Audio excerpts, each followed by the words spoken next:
Hey everyone, joining in day 2 Iron Body by Artemis Holiday Swing Challenge. Thanks for tuning in. So a couple things I just wanted to address before I get to the swing intervals are, and by the way, everyone who's in the Facebook group and posting your updates, love it, love the updates, they're awesome. So that's great, so keep that up. I'll try to keep up with them, it's hard, there's a lot, but I'm doing my best.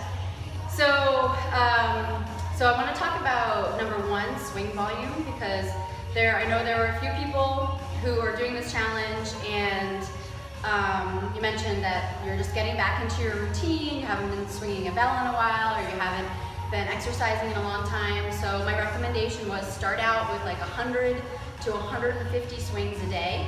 Like do 100 swings, see how your body feels. If that day you feel you can do another like 25 or 50, then do that. And then the next day, just see how your body responds to that, okay?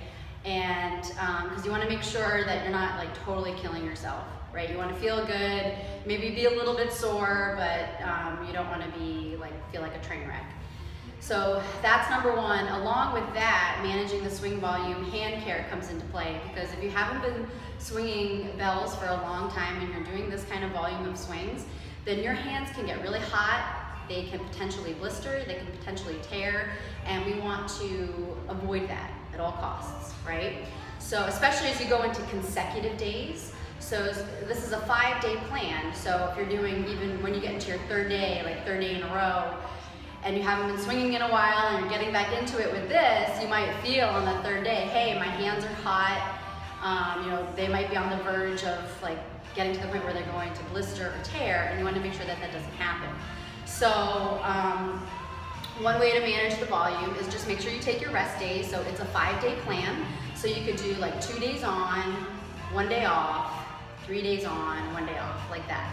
So you could do it like that. Or you do 3 days on, 1 day off, 2 days on, 1 day off, like that. Or if you've been swinging for a long time and your body is used to swinging 5 days in a row, you can swing 5 days in a row, right? But not everyone is quite there yet. So keep that in mind. And then when your hands if you start to feel it in your hands and they start to get hot, definitely you need to drop the weight, drop the actual volume of swings, and take a day off, okay? And then as far as care outside of your training, you want to make sure that before you go to bed at night that you put moisturizer on your hands. Even wear some socks on your hands. I do that. I wear they have those gloves too, the manicure gloves of putting lotion on your hands. And I know it's a little strange, but I do, because that's how I take care of my hands. Because I train with bells and barbells like daily. Okay, I have like 1 off day a week. So my hands, I have a lot of calluses, and I need to make sure I manage my hands.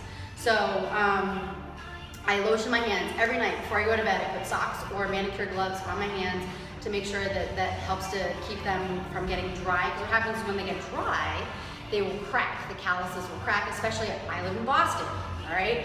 It is very dry here in the wintertime, and it's very cold, and my skin gets really, really dry. My hands get really dry, drier than they ever have.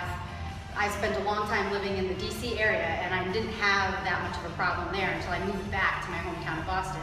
So just making sure that you're taking care of your hands in that way. I had another thing. Oh, yeah, and then calluses. So get like a pedicure shaver and a pumice stone, and keep up with you don't want to completely eliminate the calluses, but you do want to minimize them. So I would say like on your, say you do 2 days on of your kettlebell swings, and then you have 1 day off.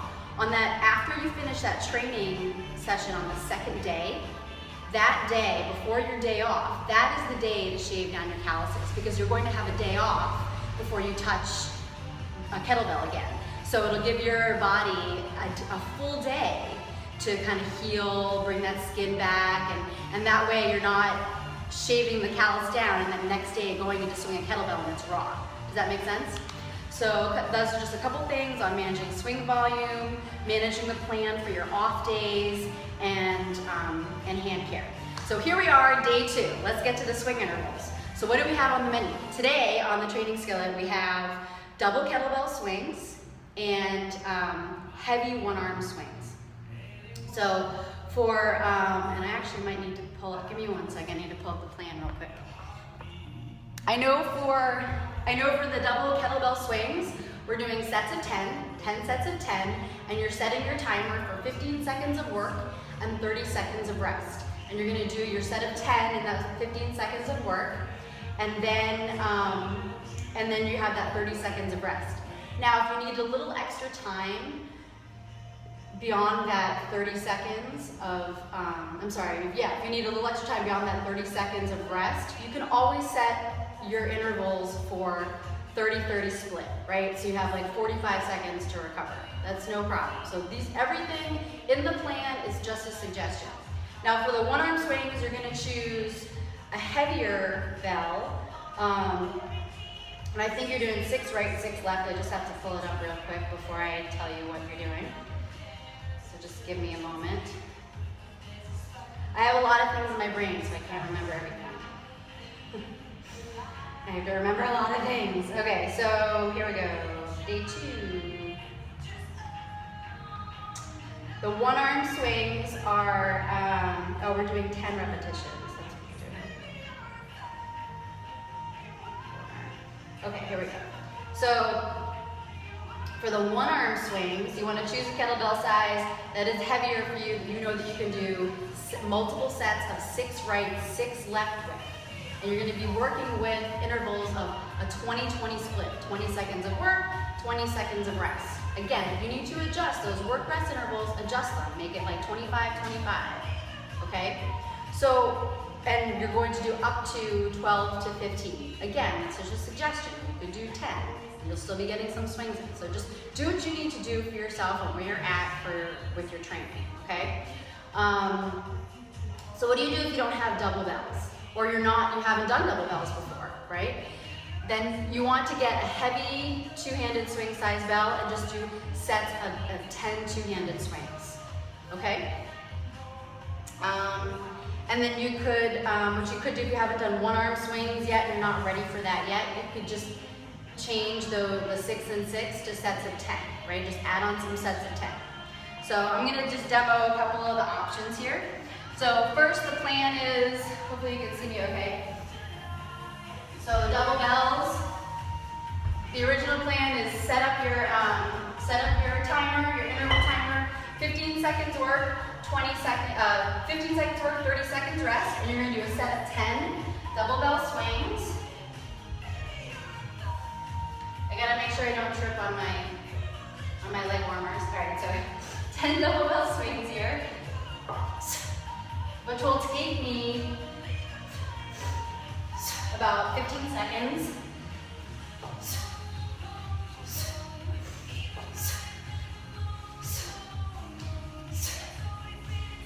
And then if I had my timer, which I don't, I would have 30 seconds to rest. So I'd have twice as much rest time as my work.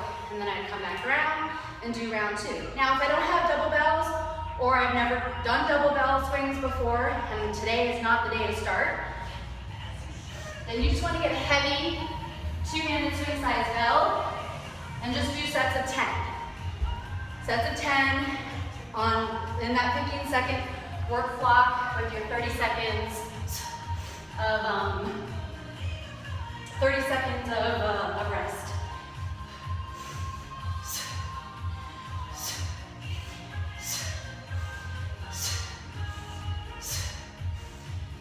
I think that's 10. Okay, so now moving on to the one arm swing intervals, you're going to choose a bell that's a heavy one arm swing bell that you can do multiple sets of 6 right, 6 left swings. And you're going to set your intervals for 20 seconds work, 20 seconds rest. And you'll do anywhere from 12 to 15. Again, that's just a suggestion, so if you want to do 10, that works for you, that's fine. So I'm going to do 6 right, 6 left.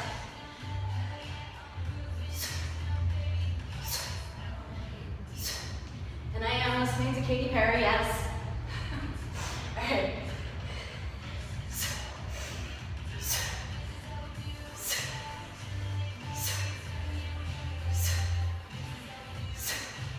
All right.